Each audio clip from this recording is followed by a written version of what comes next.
दोस्तों जय माता दी। मेरा और मेरे इस म्यूजिकल ग्रुप में आप सभी का बहुत बहुत स्वागत है। जितने लोग हमारे चैनल से जुड़े हैं सभी को तहे दिल से धन्यवाद है। सबके लिए मैं मंगल कामना करती हूँ, सब लोग स्वस्थ और मस्त रहें। तो एक बार बहुत ही प्यारा गीत लाई हूँ, जैसा होगा आप लोग कमेंट में ज़रूर बताइएगा।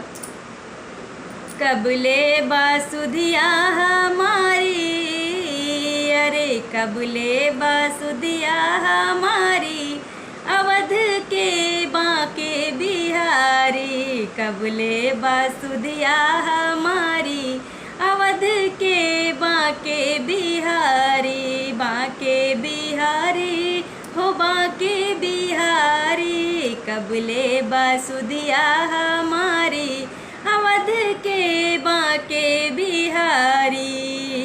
पापी रमणवा हमई डरेवा वै, पापी रमणवा हमई डरेवा वै। हथवा मायरे हथवा मालई के कटारी, अरे हथवा मालई के कटारी, अवध के बांके बिहारी। कबले बासुधिया हमारी, अवध के बांके बिहारी।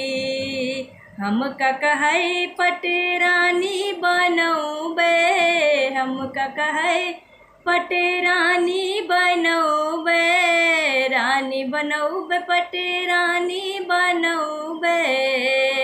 नहीं डरबे तूहू कमारी, अरे नहीं डरबे तूहू कमारी, अवध के बांके बिहारी। कबले बासुधिया हमारी, अवध के बांके बिहारी। एक माह में जो तू नायौबा, एक माह में जो तू नायौबा, डरबे बदने तने जारी, अरे डरबे बदने तने जारी, अवध के बांके बिहारी। कबले बासुधिया हमारी, अवध के बांके बिहारी।